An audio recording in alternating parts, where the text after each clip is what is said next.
ஏன்பா எப்பா கொஞ்ச நேரம் சும்மா இருங்களாம்ப்பா, நம்ம லைவை பார்த்துக்கலாம்ப்பா. ஃபர்ஸ்ட் இதெல்லாமோ விதவிதமா கிளப்பி விட்டுட்டே இருக்காங்க ப்ரோ. நம்ம மக்கள் அதை பார்த்து கொஞ்சம் பயத்துல ப்ரோ ராணுவ வீட்டை விட்டு வெளியே போயிட்டாரா, ப்ரோ ராணுவ வீட்டை விட்டு வெளியே போயிட்டாரான்னு சொல்லிட்டு என்ன கேட்டுக்கிட்டே இருக்காங்க.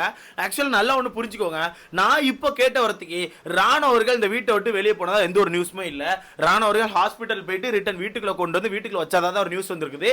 கேட்டால் ஒரு 2 வாரங்கள் பெட் ரெஸ்ட் எடுக்கணும் அப்படின்னு வரதான் நியூஸ் வச்சிருக்காங்க. ஏன்னா இந்த ஒரு விஷயம் நேற்று நைட்டே நமக்கு வெளியே வந்துட்டு, நான் நேற்று நைட்டே ஒரு வீடியோல சொல்லியிருப்பேன். நேற்று நைட்டு ராணுவ அண்ட் ஜெஃப்ரி சண்டை போட்டுக்கிட்டாங்க. ஜெஃப்ரி வந்து ராணுவ தள்ளி விட்டதாகவும், தள்ளி விட்டு கீழே விழுந்ததில் நம்ம ராணுவர்களுக்கு சொல்ற வந்து ஃப்ராக்சர் ஆனதும் நேற்று நைட்டே நியூஸ் வந்துட்டு.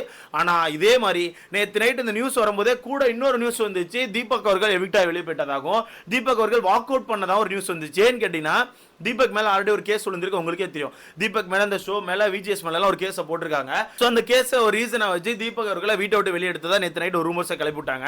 நல்ல வேலை அந்த ரூமர்ஸ்க்கு ஒரு எண்டு வைக்கிற மாதிரி நேற்று நைட் அந்த டாபிக் வந்து நம்ம அதை காலையில் மென்ஷன் பண்ணிட்டோம். இப்போ சடனாக இந்த ப்ரோமோ வந்ததுலேருந்து நிறைய பேர் என்ன சொல்ல ஆரம்பிச்சிட்டாங்கன்னா, ராணுவர்களுக்கு வந்து ரொம்ப பெரிய ஃப்ராக்சராக இருக்கான், ஆனால் ராணுவர்கள் இந்த வீட்டை விட்டு வெளியே வந்ததா நியூஸ் வந்துட்டு அது என்னன்னு சொல்லி பாருங்க ப்ரோன்னு சொல்லி கேட்டுட்டு இருக்காங்க. ஸோ நான் இப்போ வரதுக்கு கேட்ட வரதுக்கு ராணுவர்கள் இந்த வீட்டை விட்டு வெளியே வந்ததா சொல்லவே இல்லை. அவரை டாக்டர்ஸ்லாம் செக் பண்ணி வீட்டுக்குள்ள அனுப்பிட்டு முதல் 2 வாரங்கள்ட்ட பெட் ரெஸ்ட் எடுக்கணும்னு சொல்லியிருக்காங்க போல. அது நம்ம லைவை பார்த்தாலே உங்களுக்கு தெரிஞ்சிடும், நீங்கள் நைட்டுக்குள்ள நம்ம கன்ஃபார்மாக எல்லாம் தெரிஞ்சிடும். அண்ட் இந்த இடத்துல நல்லா ஒன்று தெரிஞ்சுக்கணும், அது ஃப்ராக்சரா இல்லை நான் சொன்ன மாதிரி அது வந்து ஷோல்டர் வந்து டிஸ்லோகேட் ஆயிருக்கா அப்படிங்கிறதெல்லாம் நம்ம வெயிட் பண்ணி தான் பார்க்கணும். ஏன்னா நான் வந்து என்னோட கெஸ்ஸை சொன்னேன், பழைய வீடியோல எல்லாரும் வந்துட்டு ப்ரோ இப்படி சொல்லாதீங்க ப்ரோ, அவருக்கு ஃப்ராக்சர் ஆயிருக்கும் ப்ரோ. நான் கவனிச்ச வரத்திக்கு அது ஃப்ராக்சர்னா ஓகே, ஆனால் நான் கவனிச்ச வரத்திக்கு ஒரு ஷோல்டர்லாம் இப்படி இறக்கி வச்சிருக்கிறது பார்க்கும்போது ஷோல்டர் டிஸ்லோகேட் ஆன மாதிரி தான் எனக்கு ஃபீல் ஆகுதுன்னு சொன்னேன். அதுக்குன்னு அது வந்து ஒன்றுமே இல்லை, பெயின் இருக்கான்னு நான் சொல்ல வரல. இந்த மாதிரி யூசுவலா நிறைய பேருக்கு ஆகும், ஸ்போர்ட்ஸ்ல இருக்க நிறைய பேருக்கு தெரிஞ்சிருக்கும், அதை தான் நான் மென்ஷன் பண்ணேன். எல்லாத்தையும் எடுத்து குழப்பிக்கிட்டே இருக்காங்க. அது மட்டும் இல்லாம காலங்காத்தாலே ராணுவுக்கு வந்து இந்த விஷயம் அவனுக்கே தெரிஞ்சிருக்கு. ஏதோ கனவுல வந்த மாதிரி வீட்டுக்குள்ளே பேசிட்டு இருந்திருக்கான். ஓகேவா, வெளியே உட்காந்து ரேண்டமா எப்பவுமே எக்ஸசைஸ் பண்ணுவாங்கல்ல, அந்த மாதிரி பண்ணிட்டு இருக்கும்போது ராணு கொஞ்சம் டிஃபரெண்டாலாம் ஏதோ பண்ணிட்டு இருந்திருக்கான். அதுக்கும் ரஞ்சித் ஏதோ ஒரு சில வார்த்தைகள் விட்டுருக்காரு சும்மா காமெடியா. அப்போ ராணு அந்த இடத்துல பேசிட்டு இருக்கும்போதே ஒருத்தருக்கான கனவை சொல்லியிருக்காங்க, எப்படி கனவு வந்துச்சுன்னு. அப்போ ராணு தனக்கான கனவையும் சொல்லியிருக்கான், எனக்கு ஏதோ நடக்கிற மாதிரி, நிறைய பேர் வந்து காப்பாத்துறீங்கடா, ரஞ்சித் என்ன வராங்க, விஷால் வர, அந்த மாதிரிலாம் நிறைய பேர் வந்து நிற்கிறீங்கடா, ஒரு மாதிரி கனவு வந்துச்சுடான்னு சொல்லிட்டு இருக்கான். ஸோ இதெல்லாம் வச்சு பார்க்கும்போது மேபி இவனுக்கு ஆல்ரெடி தெரிஞ்சுட்டா, இல்லை இவன் வந்து இப்படி சொல்றதை வச்சு பார்க்கும்போது இவன் அங்கே வந்து ஏதாச்சும் வேணும்னு சொல்லி பண்றான்னு சொல்லிட்டு மக்கள் குழம்பிட்டாங்க. இப்போ மக்கள் வந்து நம்ம கமெண்ட் செக்ஷன்ல ஃபர்ஸ்ட் என்ன போட்டாங்க தெரியுமா, எல்லாருமே ஓகே ப்ரோ பாவமா இருக்குன்னு சொல்லி போட்டுட்டு இருந்த மக்கள், இல்ல ப்ரோ எனக்கு ஏதோ கொஞ்சம் தப்பா தோணுது ப்ரோ, நம்ம எபிசோட் பார்த்துட்டு பேசலாம்னு சொல்லி மக்கள் மைண்ட் செட் மாற்ற ஆரம்பிச்சிட்டாங்க.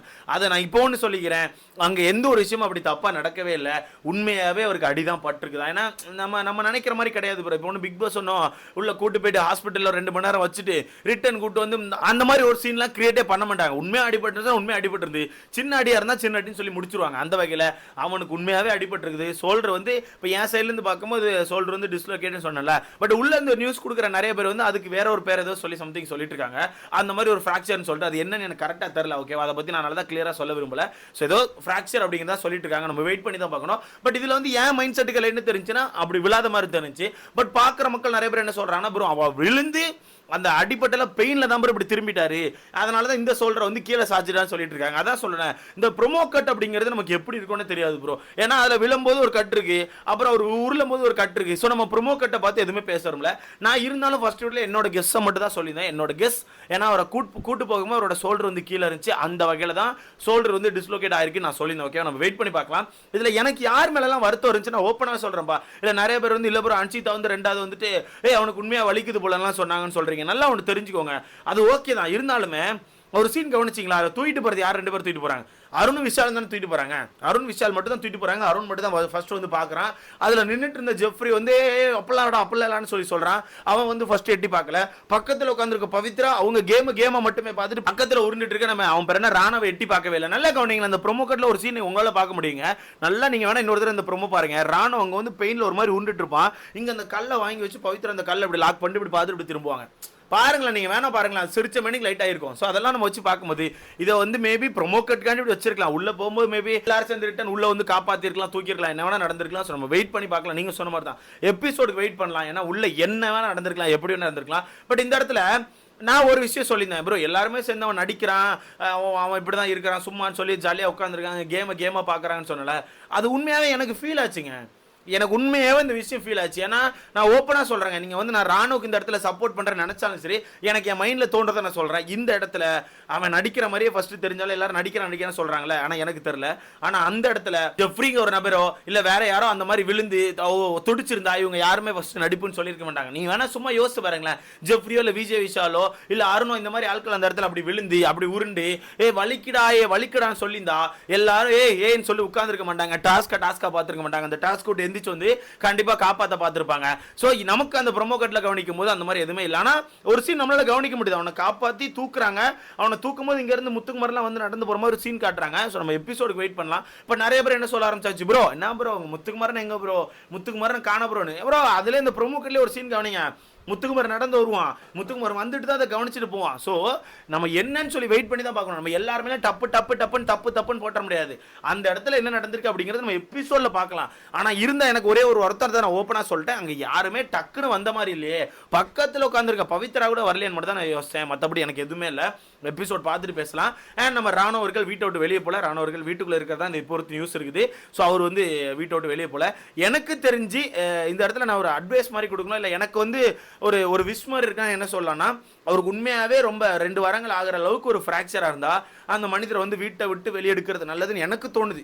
ஏன்னா இப்போ கேமர் இருக்கட்டும் ப்ரோ, கேமெல்லாம் ஓகே ஒரு சைடு இருக்கட்டும், இருந்தாலும் நமக்கு உடம்புன்னு ஒன்று இருக்குல்ல, அதுதான் முக்கியம், ஹெல்த் முக்கியம் இல்லை. ஏன்னா வெளியே வந்து அவருக்கான அடுத்தடுத்த ப்ராஜெக்ட்ஸ் பார்க்கணும், நிறைய விஷயங்கள் இருக்கும். ஸோ சும்மா வீட்டுல அந்த பெட்லேயே உட்கார வச்சு டாஸ்க்குக்கும் சேர்த்துக்க முடியாது, எந்த ஒரு விஷயத்துக்கும் பெருசாக அவர் உள்ள வந்து இருக்க முடியாது. அந்த மாதிரி இருக்கும்போது அந்த விஷயங்களை கொஞ்சம் கட் பண்ணிட்டு எனக்கு தெரிஞ்ச ஒரு வெளியெடுக்கிறதா நல்லதுன்னு எனக்கு தோணுது. எனக்கு பர்சனலாக ஃபீல் ஆகுதுங்க, அந்த மனுஷனை வெளியெடுக்கிறது மட்டும் தான் நல்லதுன்னு சொல்லிட்டு. உங்களுக்கு எப்படின்னு தெரியல, உங்களுக்கான கருத்துக்களை நீ மறக்காம கமெண்ட்ல போடுங்க. ஆனால் சின்ன அடியாக இருக்கு, ஒரு 2-3 நாளில் சரியாயிரும், ஒன்றும் பிரச்சனை இல்லை ப்ரோ அப்படி தோணுச்சுன்னா எனக்கு தெரிஞ்சு ஓகே தான், அந்த மனுஷனை உள்ள வச்சு கேம் ஆட வைக்கலாம்னு எனக்கு தோணுது. ஸோ வெயிட் பண்ணி பார்க்கலாம். ஆனால் அந்த மனுஷனுக்காண்டி இந்த கேமை வந்து ஹோல்ட் பண்ணதா சொல்கிறாங்க. அதை நேற்று நைட்டு இந்த ஆக்சுவலாக நியூஸ் வந்துருந்து அந்த டாஸ்க்கை ஹோல்ட் பண்ணி வச்சுட்டு திருப்பி நைட்டுக்கு அப்புறம் மேபி எனக்கு திரும்பி ரிட்டர்ன் ஸ்டார்ட் பண்ணிப்பான்னு நினைக்கிறேன். ஸோ வெயிட் பண்ணி பார்க்கலாம். அது என்ன டாஸ்க் கூட நமக்கு தெரியல, இன்னும் எதுவுமே ப்ராப்பராக தெரியல. அந்த அடி மட்டும் தான் நம்ம காட்டி விட்டுருக்காங்க, ஹைப் ஏத்துறதுக்கு ஒரு விஷயத்தை பண்ணி விட்டுருக்காங்க. அது என்ன டாஸ்க்கு என்ன மாதிரி நடக்குன்னு தெரியல. ஆனால் எனக்கு ஒரு சின்ன கேஸ், ஒரு 3 பேர் ஒவ்வொரு டீம்லேயும் 3 பேர் இருப்பாங்க. அதில் ஒருத்தர் வந்து போய் கல் எடுக்கிற மாதிரியும், இன்னொருத்தர் இந்த கல்லுக்கு பாதுகாப்பு மாதிரி, இன்னொருத்தர் வந்து கல்லை அடிக்கிட்டு உட்காந்துருக்க மாதிரி ஏதோ சம்திங் இருக்கும்னு நினைக்கிறேன். ஸோ வெயிட் பண்ணி பார்க்கலாம் எத்தனை டீம் என்ன மாதிரி ஆடுறாங்க அப்படிங்கிறத நம்ம வெயிட் பண்ணி தான் பார்க்கணும். ஸோ திரும்பி கடைசியாக சொல்லிக்கிறேன், ராணுவ அவர்கள் வீட்டுக்குள்ள தான் இருக்காங்க. ஆனால் இன்னைக்கு காலையில் ஆக்சுவலாக அவர் ஒரு எக்ஸசைஸ் பண்ணார் ப்ரோ, அது ஒரு வித்தியாசமாக பண்ணார். அதை நம்ம ரஞ்சித் அவர்கள் கூட உட்காந்து கிண்டல் பண்ணிட்டு இருந்தாரு, என்னடா புதுசாக பண்ணுறா, என்னடா வித்தெல்லாம் காட்டுற அப்படிங்கும்போது, நான் முன்னாடி இந்த மாதிரி பண்ணுவேன், ஆனால் கொஞ்ச நாள் விட்டுட்டேன், எனக்கு திருப்பி நான் இப்போ தான் பண்ண ஆரம்பிச்சிருக்கேன், என்னோட மசில் மெமரியில் அது இருந்தனால டக்குன்னு அந்த இதை பண்ண ஆரம்பிச்சிட்டேன் அப்படி சொல்லி ஒரு விஷயம்லாம் சொல்லுவார். ஸோ மேபி அவர் வந்து காலங்கத்தில் ஏதாச்சும் கொஞ்சம் டிஃப்ரெண்ட்டாக எக்ஸசைஸ் பண்ணிட்டாரா, அதனால் மேபி டக்குன்னு அந்த ஷோல்டர் வந்து இறங்கிட்டா அப்படிங்கிற நமக்கு தெரியல. நம்ம வெயிட் பண்ணி பார்க்கலாம் ப்ரோ. ஆனால் நான் வந்து இப்பவும் சொல்கிறேன் ப்ரோ, நான் கவனிச்ச ஒருத்திக்கு அது வந்து ஷோல்டர் டிஸ்லோகேட் ஆன மாதிரி தான் இருக்குது. ஆனால் அங்கே டாக்டர் என்ன சொல்கிறாங்க, உண்மையாக என்ன நடந்திருக்கு அப்படிங்கிறத நம்ம வெயிட் பண்ணி பார்க்கலாம். நான் உடனே சொன்னேன் ப்ரோ உனக்கு என்ன பொறுத்த தெரியும், நீ சும்மா பேச. நானும் நிறைய விஷயங்கள் பார்த்துருக்கேன், நானும் பழகிருக்கேன். என்னோட ஃப்ரெண்ட்ஸ் நிறைய பேருக்கு இப்படி நடந்திருக்கு அப்படிங்கிறத வச்சு தான் சொன்னேன் தவிர அவருக்கு அப்படிதான் நடந்திருக்கு நான் சொல்ல, இப்படியும் இருக்கலாம்னு தான் சொல்றேன். எல்லாத்தையும் டக்குன்னு லிங்க் பண்ணிங்க, இப்படியும் இருக்கலாம். அப்புறம் நீங்களே கொஞ்சம் யோசிச்சு பார்த்தா தெரியும், அவர் ஷோல்டர் கீழே இறங்கிருக்கு ப்ரோ, அப்படி இறங்கிட்டு ஓகேவா, அவரால் கை தூக்க முடியல. ஃப்ராக்சர் அப்படிங்கிறதுலாம் டக்குன்னு உங்களுக்கு ஷோல்டர் ஸ்டெபிளாக தான் இருக்கும், பெயின் இருக்கும், கை தூக்க முடியாமல் இருக்கலாம். ஆனால் இவருக்கு ஷோல்டர் இறங்கிட்டு ஓகேவா, அதில் ஒரு சீன் நல்லா கவனிச்சு ஷோல்டர் இறங்கி இருக்குது. ஸோ பார்க்கலாம், இதில் விஜய் வைஷாலுக்கும் அருணுக்கும் மக்கள் சேர்ந்து நல்ல ஒரு பாராட்டுகள் கிடச்சிட்டு இருக்கு. ஏன்னா அவங்க 2 பேர் தான் வந்து நின்று சப்போர்ட் பண்ணதா நல்ல ஒரு பாராட்டுகள் வந்துட்டு இருக்குது. ஸோ வெயிட் பண்ணி பார்க்கலாம் அங்கே என்ன நடக்கு, எப்படி நடந்திருக்கு, யார் யார் வந்திருக்கா, யார் என்ன மாதிரி பேசுகிறா அப்படிங்கிறதா சொல்லலாம். ஸோ ஒன்று தான். ஆனால் இந்த இடத்துல ஜெஃப்ரி மேலே தப்பு இருக்கான்னு எனக்கு தெரியல. ஆனால் எனக்கு வந்து நியூஸ் படி ஜெஃப்ரி மேலே தப்பு இல்லாத மாதிரி தான் வந்துட்டு இருக்குது. ஸோ எனக்கு தெரிஞ்சு ஜெஃப்ரி மேலே தப்பு இருக்காதுன்னு தோணுது. வெயிட் பண்ணி பார்க்கலாம், எல்லாமே நம்ம வெயிட் பண்ணி தான் பார்க்கலாம். ஸோ எபிசோடு வெயிட் பண்ணலாம். நீங்கள் சொல்லுங்கள், அந்த ப்ரோமோ கட்டை கவனிக்கும் போது ஜெஃப்ரி மேலே தப்பு இருக்க மாதிரி தோணுதா, இல்லை அது ஒரு ஆக்சிடென்ட் மாதிரி உங்களுக்கு ஃபீல் ஆகுதான்னு சொல்லி மறக்காம கமெண்ட்ல போடுங்க. அடுத்த